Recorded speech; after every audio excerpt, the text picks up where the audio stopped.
अगर हजूर से नामदान मिला है तो सारी संगत ये काम जरूर कर लेना। राधा स्वामी संप्रदाय में नामदान का बहुत ही विशेष महत्व होता है। नामदान का अर्थ है गुरु से वह पावन नाम प्राप्त करना जिससे आत्मा का परमात्मा से सीधा संबंध स्थापित हो सके। जब हजूर से नामदान मिलता है तो इसका अर्थ है कि आत्मा को सत्य के मार्ग पर चलने की दिशा मिल चुकी है। यह एक अत्यंत पवित्र और महत्वपूर्ण क्षण होता है जिसके बाद संगत को कुछ विशेष बातों का पालन अवश्य करना चाहिए ताकि आध्यात्मिक यात्रा में निरंतर प्रगति हो सके। नामदान मिलने के बाद संगत को करने योग्य कार्य। 1. सुमिरन और ध्यान का अभ्यास। जब हजूर से नामदान मिल जाता है तो सबसे पहला और महत्वपूर्ण काम है नाम का सुमिरन करना। सुमिरन का अर्थ है मन, वचन और कर्म से दिए गए नाम का निरंतर जाप करना। इसे सुबह, दोपहर और रात में एक निश्चित समय पर अवश्य करना चाहिए।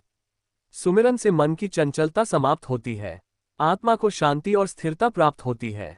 आत्मा धीरे धीरे अंतर में रमण करने लगती है और परमात्मा के दर्शन का मार्ग खुलने लगता है। 2. गुरु के वचनों पर पूर्ण विश्वास और पालन। गुरु के वचन और शिक्षाएं इस संसार में मार्गदर्शन का कार्य करती हैं। गुरु के वचनों का पालन करना, उनकी आज्ञा को जीवन में अपनाना ही सच्ची भक्ति है। गुरु ने जिन नियमों और संयम का पालन करने की बात कही है उन्हें जीवन में पूरी निष्ठा से निभाना चाहिए। गुरु के वचन आत्मा के लिए मार्गदर्शक होते हैं जो अंधकार से प्रकाश की ओर ले जाते हैं। 3. संगत का हिस्सा बनना। सत्संग में नियमित रूप से भाग लेना बहुत जरूरी है। सत्संग आत्मा के लिए अमृत के समान है। सत्संग से आत्मा को शक्ति और प्रेरणा मिलती है। संगत में जाने से भक्ति और विश्वास दृढ़ होते हैं। सत्संग में गुरु की महिमा और नाम की ताकत को समझने का अवसर मिलता है। 4. 5 विकारों से बचाव। काम, क्रोध, लोभ, मोह और अहंकार। नामदान मिलने के बाद आत्मा के शुद्धिकरण के लिए इन 5 विकारों से बचना जरूरी है। काम, इंद्रियों पर संयम रखना। क्रोध, सहनशीलता और क्षमा का भाव रखना। लोभ, संतोष और सेवा का भाव अपनाना। मोह, सत्य और ज्ञान का अनुसरण करना। अहंकार, विनम्रता और समर्पण का भाव रखना। 5. सेवा और परोपकार का भाव। राधा स्वामी पंथ में सेवा को विशेष महत्व दिया गया है। सेवा 3 प्रकार की होती है। तन की सेवा, शारीरिक श्रम से गुरु और संगत की सेवा। मन की सेवा, दूसरों के लिए अच्छे विचार रखना और गुरु के नाम का सुमिरन करना। धन की सेवा, आवश्यकता अनुसार संगत और आश्रम के कार्यों में सहयोग देना। 6. गुरु के प्रति पूर्ण समर्पण। नामदान मिलने के बाद आत्मा को गुरु के प्रति पूर्ण समर्पण का भाव रखना चाहिए। गुरु की आज्ञा को सर्वोपरि मानना चाहिए। गुरु की इच्छा ही आत्मा की इच्छा होनी चाहिए। पूर्ण श्रद्धा और समर्पण से ही आत्मा परमात्मा से मिल सकती है। 7. अहंकार से बचना। नामदान मिलने के बाद अहंकार से बचना अत्यंत आवश्यक है। भक्ति का मार्ग अहंकार से नहीं बल्कि विनम्रता से प्रशस्त होता है। अगर अहंकार आता है तो आत्मा का परमात्मा से मिलन कठिन हो जाता है। 8. वाणी, विचार और आचरण की शुद्धता। नामदान के बाद वाणी में मधुरता, विचारों में शुद्धता और आचरण में पवित्रता होनी चाहिए। कटु वचन न बोलें, बुरे विचारों को मन में न आने दें, अपने आचरण से दूसरों को प्रेरणा दें। 9. सांसारिक मोह और भौतिक वस्तुओं से विरक्ति। नामदान मिलने के बाद आत्मा को सांसारिक मोह और भौतिक वस्तुओं से विरक्त हो जाना चाहिए। इस संसार के सुख दुख में संभाव रखना चाहिए। भौतिक वस्तुओं के प्रति मोह आत्मा को बंधन में डालता है। नामदान के बाद आत्मा को परमात्मा की ओर एकाग्र होना चाहिए। 10. नाम का भरोसा और धैर्य बनाए रखना। नामदान मिलने के बाद कई बार आत्मा को कठिनाइयों और बाधाओं का सामना करना पड़ता है। इस स्थिति में नाम पर अटूट विश्वास बनाए रखना जरूरी है। धैर्य और सहनशीलता के साथ नाम का सहारा लेना चाहिए। गुरु ने जो नाम दिया है वह कठिन समय में आत्मा को शक्ति प्रदान करता है। नामदान के लाभ। आत्मा का शुद्धिकरण होता है। मन की चंचलता समाप्त होती है। आत्मा को परमात्मा के दर्शन का मार्ग मिलता है। जन्म मरण के चक्र से मुक्ति मिलती है। आत्मा को परम शांति और आनंद की प्राप्ति होती है। उपसंहार। नामदान मिलना आत्मा के लिए सबसे बड़ा सौभाग्य है। यह परमात्मा की ओर आत्मा के सफर की शुरुआत है। गुरु ने जो नाम दिया है उसकी महिमा को समझकर उसे हृदय से अपनाकर जीवन में सत्संग, सेवा और सुमिरन का पालन करना ही सच्ची भक्ति है। हजूर से नामदान मिलने के बाद आत्मा को पूर्ण समर्पण के साथ गुरु के बताए मार्ग पर चलना चाहिए। तभी आत्मा इस जीवन में मोक्ष और परम आनंद को प्राप्त कर सकती है। आत्मा का शुद्धिकरण का अर्थ है आत्मा को उन सभी विकारों, बंधनों और अशुद्धियों से मुक्त करना जो उसे परमात्मा से जुड़ने से रोकती हैं। जब आत्मा शुद्ध होती है तो वह अपने मूल स्वरूप शांति, प्रेम और आनंद की ओर लौटती है। नामदान मिलने के बाद आत्मा का शुद्धिकरण स्वाभाविक रूप से होने लगता है, बशर्ते साधक गुरु के बताए मार्ग का पालन करे और सुमिरन, सेवा और सत्संग को अपने जीवन का हिस्सा बनाए। आत्मा के शुद्धिकरण के उपाय। सुमिरन और ध्यान। गुरु द्वारा दिए गए नाम का नित्य सुमिरन आत्मा को शुद्ध करता है। सुमिरन से मन के नकारात्मक विचार धीरे धीरे समाप्त होते हैं। ध्यान से आत्मा को आंतरिक शांति और संतुष्टि का अनुभव होता है। 5 विकारों से मुक्ति। काम, क्रोध, लोभ, मोह और अहंकार आत्मा की शुद्धता को नष्ट करते हैं। जब साधक सुमिरन और सेवा के माध्यम से इन विकारों से ऊपर उठता है तो आत्मा शुद्ध होने लगती है। सत्संग का लाभ। सत्संग में जाने से आत्मा को सही मार्गदर्शन मिलता है। गुरु के वचनों को सुनने और समझने से आत्मा का अज्ञान दूर होता है। संगत में बैठने से आत्मा को सकारात्मक ऊर्जा और प्रेरणा मिलती है। सेवा और परोपकार। निस्वार्थ सेवा आत्मा को शुद्ध करने का सबसे प्रभावशाली माध्यम है। सेवा से मन में विनम्रता और करुणा का भाव उत्पन्न होता है। सेवा करते समय आत्मा सांसारिक बंधनों से मुक्त होकर परमात्मा की ओर केंद्रित होती है। विचारों और कर्मों की शुद्धता। शुद्ध विचार और सत्कर्म आत्मा की शुद्धता को बनाए रखते हैं। नकारात्मक विचारों को त्याग कर सकारात्मक सोच अपनाने से आत्मा को शांति मिलती है। अहिंसा, सत्य, दया और प्रेम जैसे गुण आत्मा की शुद्धता को बनाए रखते हैं। भक्ति और समर्पण। गुरु के प्रति पूर्ण समर्पण से आत्मा शुद्ध होती है। जब साधक अपना अहंकार त्याग कर गुरु के चरणों में आत्मसमर्पण करता है तो आत्मा की अशुद्धियां स्वतः समाप्त हो जाती हैं। संतोष और धैर्य। जीवन की परिस्थितियों में संतोष और धैर्य बनाए रखने से आत्मा शांत रहती है। संतोष और धैर्य से आत्मा सांसारिक दुखों से मुक्त होकर अपने मूल स्वरूप की ओर लौटती है। आत्मा के शुद्धिकरण के फल। मन शांत और स्थिर हो जाता है। आत्मा में प्रेम और करुणा का भाव जागृत होता है। परमात्मा से आत्मा का सीधा संबंध स्थापित होता है। आत्मा जन्म मरण के चक्र से मुक्त होकर मोक्ष प्राप्त करती है। आत्मा को परम आनंद और शांति का अनुभव होता है।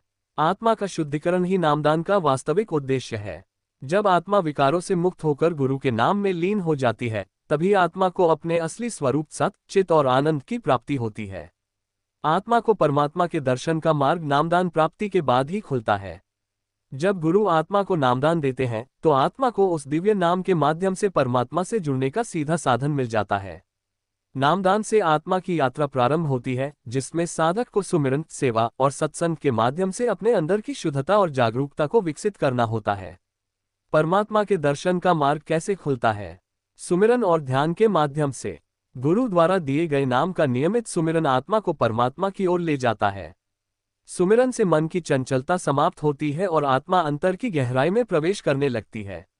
जब आत्मा का मन और चित्त शांत होता है तब परमात्मा के स्वरूप के दर्शन का मार्ग प्रशस्त होता है। गुरु की कृपा से। गुरु ही आत्मा को परमात्मा तक ले जाने वाले सच्चे मार्गदर्शक होते हैं। जब साधक पूर्ण समर्पण और विश्वास के साथ गुरु के वचनों का पालन करता है तो गुरु की कृपा से आत्मा के सामने परमात्मा के स्वरूप का प्रकाश प्रकट होता है। गुरु की कृपा से ही आत्मा आंतरिक अनुभवों के माध्यम से परमात्मा के अस्तित्व को पहचानती है। विकारों से मुक्त होकर आत्मा जब काम, क्रोध, लोभ, मोह और अहंकार जैसे विकारों से मुक्त हो जाती है तभी वह परमात्मा के दर्शन के योग्य बनती है। विकारों के नष्ट होने से आत्मा का चित्त स्वच्छ और निर्मल हो जाता है। जब मन शांत और शुद्ध हो जाता है तब आत्मा को परमात्मा के दिव्य स्वरूप का अनुभव होता है। सेवा और परोपकार के माध्यम से। सेवा से आत्मा में विनम्रता और निस्वार्थता का भाव जागृत होता है। सेवा के माध्यम से आत्मा अहंकार से मुक्त होकर परमात्मा के चरणों में लीन हो जाती है। सेवा का भाव आत्मा को गुरु के प्रति समर्पण और परमात्मा के स्वरूप के प्रति सजगता की ओर ले जाता है। सत्संग के प्रभाव से। सत्संग आत्मा को परमात्मा के स्वरूप और महिमा का ज्ञान कराता है। सत्संग में गुरु के वचनों से आत्मा को अपनी वास्तविक स्थिति का बोध होता है। सत्संग आत्मा को सांसारिक मोह माया से ऊपर उठाकर परमात्मा की ओर केंद्रित करता है। समर्पण और प्रेम के द्वारा। जब आत्मा अहंकार त्याग कर प्रेम और श्रद्धा के साथ परमात्मा के प्रति समर्पित हो जाती है तब परमात्मा के दर्शन संभव होते हैं। प्रेम और समर्पण के बिना आत्मा परमात्मा तक नहीं पहुंच सकती। जब आत्मा अपने स्वार्थ और इच्छा को छोड़कर परमात्मा के नाम में लीन हो जाती है तभी परमात्मा का स्वरूप प्रकट होता है। परमात्मा के दर्शन के अनुभव। आत्मा को दिव्य प्रकाश का अनुभव होता है। आंतरिक शांति और आनंद की अनुभूति होती है। आत्मा में प्रेम, करुणा और समता का भाव प्रकट होता है। आत्मा को जन्म मरण के चक्र से मुक्ति का एहसास होता है। आत्मा और परमात्मा का मिलन आत्मा के परम आनंद की अवस्था होती है। उपसंहार। जब आत्मा गुरु के दिए हुए नाम का निष्ठा और समर्पण के साथ सुमिरन करती है, सेवा और सत्संग के मार्ग पर चलती है, विकारों से मुक्त होकर प्रेम और श्रद्धा के साथ गुरु की शरण में जाती है, तब परमात्मा के दर्शन का मार्ग खुलता है। यह मार्ग आत्मा को उसकी वास्तविक स्थिति, शुद्ध प्रेम और आनंद में स्थापित कर देता है। परमात्मा के दर्शन से आत्मा को पूर्ण शांति, संतोष और मोक्ष की प्राप्ति होती है। मन की चंचलता समाप्त होती है का अर्थ है कि मन की अस्थिरता, भटकाव और अशांति समाप्त हो जाती है। मन स्वभाव से ही चंचल होता है। ये हर समय इधर उधर दौड़ता रहता है, कभी भूतकाल की चिंताओं में तो कभी भविष्य की कल्पनाओं में उलझा रहता है। मन का ये भटकाव आत्मा के परमात्मा से मिलन में सबसे बड़ी बाधा बनता है। जब साधक को हजूर से नामदान मिलता है और वह गुरु के बताए मार्ग पर चलता है, तो धीरे धीरे मन की चंचलता समाप्त होने लगती है। मन की चंचलता समाप्त होने के उपाय: सुमिरन और ध्यान का अभ्यास। गुरु द्वारा दिए गए नाम का निरंतर सुमिरन मन को एकाग्र करता है। सुमिरन से मन की इंद्रियां संयमित होती हैं। ध्यान के माध्यम से मन धीरे धीरे शांत होकर एक स्थिति में स्थिर होने लगता है। जब मन का भटकाव रुक जाता है तो आत्मा को भीतर शांति का अनुभव होता है। गुरु के वचनों पर विश्वास। गुरु के वचनों का पालन करने से मन को मार्गदर्शन मिलता है। जब साधक गुरु के आदेश के अनुसार जीवन जीता है तो मन स्वतः नियंत्रित हो जाता है। गुरु की कृपा से मन सांसारिक आकर्षणों से मुक्त होकर नाम में स्थिर होने लगता है। सत्संग का प्रभाव। सत्संग में गुरु के वचनों को सुनने से मन को दिशा मिलती है। संगत के प्रभाव से मन की अशांति समाप्त होती है। सत्संग से मन को नाम की महिमा और आत्मा के लक्ष्य का बोध होता है, जिससे मन एकाग्र हो जाता है। विकारों से दूरी बनाना। काम, क्रोध, लोभ, मोह और अहंकार मन की चंचलता के कारण होते हैं। जब साधक सुमिरन, सेवा और सत्संग के माध्यम से इन विकारों से मुक्त होता है, तो मन शांत और स्थिर होने लगता है। विकारों के प्रभाव से मुक्त होते ही मन में शुद्धता और स्थिरता का भाव आता है। सेवा का भाव। निस्वार्थ सेवा मन के अहंकार और स्वार्थ को समाप्त करती है। सेवा से मन में विनम्रता और समर्पण का भाव आता है। जब मन सेवा में लीन होता है तो चंचलता स्वतः समाप्त हो जाती है। संतोष और धैर्य का अभ्यास।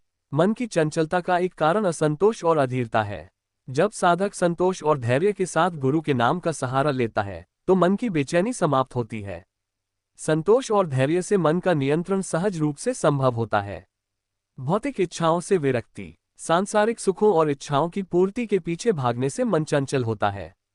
जब साधक गुरु के नाम और सेवा में लीन होकर भौतिक इच्छाओं से मुक्त होता है तो मन शांत हो जाता है। इच्छाओं का त्याग मन को स्थिरता की ओर ले जाता है। मन की चंचलता समाप्त होने के परिणाम: चेक मार्क, मन शांत और स्थिर हो जाता है।